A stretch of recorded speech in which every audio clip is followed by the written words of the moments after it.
Comedy circus जब करता था तो मुझे लगा कि अब 6 सीज़न उसके मैंने किए थे, हर बार मार्क्स मिलते हैं आपको कि आपके आज इस सेट के लिए 10 नंबर हैं, इसके लिए आज 9 हैं। मुझे लगता था कि आप अपने काम के लिए खुद ही ईमानदार होने चाहिए, इससे पहले कि आपको कोई नंबर दे। नंबर पब्लिक देती है जब आप बहुत अच्छा परफॉर्म करते हो। तो मुझे था कि मैं अपना एक शो शुरू करूं, सो एक एफर्ट किया और कॉमेडी नाइट्स पहली बार शुरू, जो उसका कॉन्सेप्ट बनाया, फिर लोगों ने इतना प्यार दिया, तो बस फिर उसके बाद से सब फ्लो वाइज ही है। जी, मैं पहले जब बॉम्बे गया था तो ये 2002 की बात है, तो हमें पता ही नहीं था कि स्ट्रगल होती कहाँ पे है एक्चुअली। तो मैंने जुहू बीच सुना हुआ था और बच्चन साहब का घर सुना हुआ था, तो मैं बच्चन साहब के घर के बाहर रोज जाकर खड़ा हो जाता, मुझे लगता था यहीं से कोई उठा लेगा हमें। फिर जुहू बीच और 7:45 वहाँ से भागना पड़ता था, क्योंकि मीरा रोड में पानी एक ही बार आता था रात को, तो तब पता ही नहीं था स्ट्रगल होती कहाँ है। तो 1200-1400 रुपया लेके आए थे हम सब दोस्त, सब स्ट्रगल करने बॉम्बे गए थे या लाफ्टर चैलेंज के लिए गए थे? नहीं, लाफ्टर चैलेंज के पहले की बात है, ये 2002 की बात है। वो लाफ्टर चैलेंज तो 2007 में आया ना।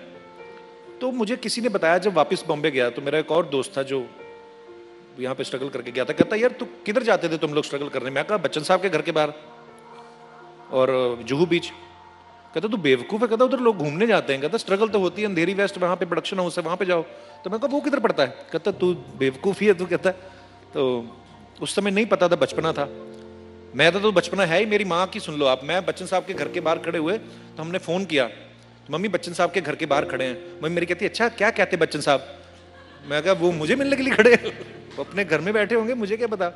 तो पर हाँ, फिर धीरे धीरे भगवान रास्ते बनाता जाता है सर। मेरे किसी कुछ नहीं सर, उस समय डर ही बड़ा लगता था सर अमृतसर में। तब हमें यही नहीं पता था कि हम बैठ सकते हैं, लड़का लड़की किसी रेस्टोरेंट में बैठ के खाना खा सकते हैं। कभी हमारे नूडल की दुकान होती थी, एक नूडल भी नए नए इंट्रोड्यूस हुए थे उस समय, तो कोई पुलिस वाला निकलना, हमें लगा हम ही पकड़ने आए हैं, वैसे डरा के रखा था स्टूडेंट्स को।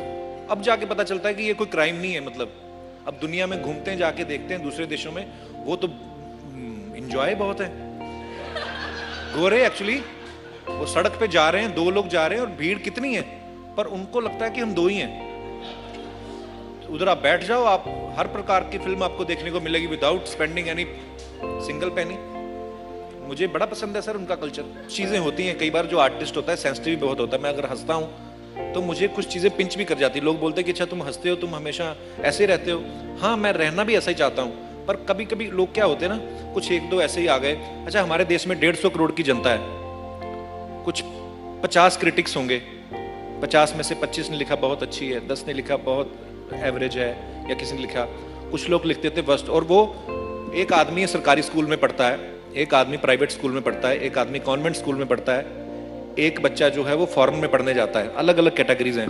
जो फॉरेन से पढ़ के आया वो सिर्फ इंग्लिश फिल्में देख रहा है, लेकिन रिव्यू देने के वक्त उसको पता नहीं क्या मौत पड़ जाती है, हिंदी फिल्मों को रिव्यू देने पड़ते हैं। अपना ही बिजनेस खोला हुआ है। You know what the movies I didn't accept that because the girls and boys are not touching even hands.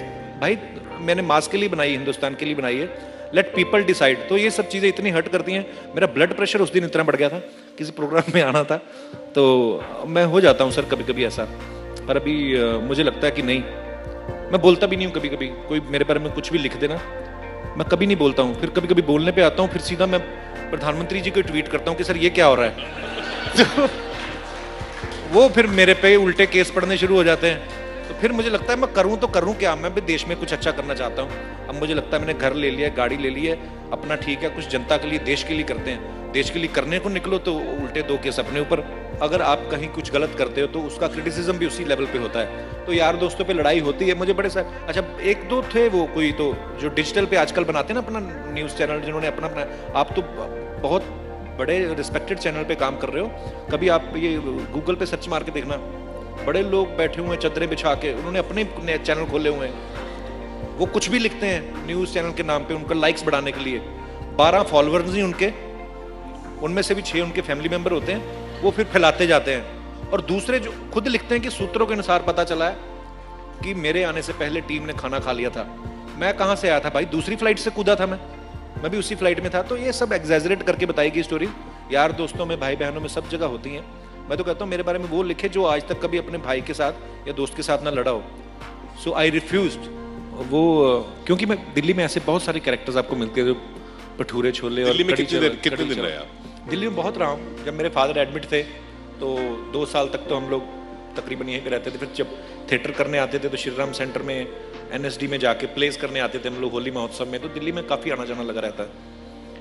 तो मेरे दोस्त हैं एक RJ नावेद करके, तो वो एक आवाज़ निकालते थे, तो मुझे लगा कि यार ये कैरेक्टर जो है कि बड़ा मज़ेदार है, अगर इसको विजुअलाइज किया जाए तो बड़ा मज़ेदार बन सकता है। तो मैं दोहा में कहीं शो करने गए थे हम लोग, तो वहाँ किसी मॉल में घूम रहे थे, तो वहाँ पे पिंक कलर का मैंने वो बाथरोब देखा, वो पहन लिया, एक आगे वो चश्मे की दुकान थी वो लगा लिया, और ये तो मुझे मज़ेदार सा लगा लुक वाइज। मैंने कहा यार ये इसको बनाते हैं, होते हैं ऐसे करेक्टर ना हमारी लाइफ में। तो मेरे जो इंग्लिश के टीचर थे मुझे बहुत डांटते थे, तो मैं गया तो सबसे पहले हार पहनाने मुझे आए वो, तो मैंने गुलशन सर मुझे पहचाना, हाँ हाँ क्यों नहीं। तो मैंने कहा सर, तो एक्चुअली मेरा मैथ बहुत वीक था, मैथमेटिक्स मेरा बहुत वीक था, पर उस काम मुझे ये नहीं लगता कि अगर कोई आदमी एक सब्जेक्ट में वीक है तो वो जिंदगी में वीक है, क्योंकि आप सब स्पेशल हैं, कोई ऐसी भगवान ने आपको स्पेशल चीज़ दी होगी जो शायद और किसी में नहीं है।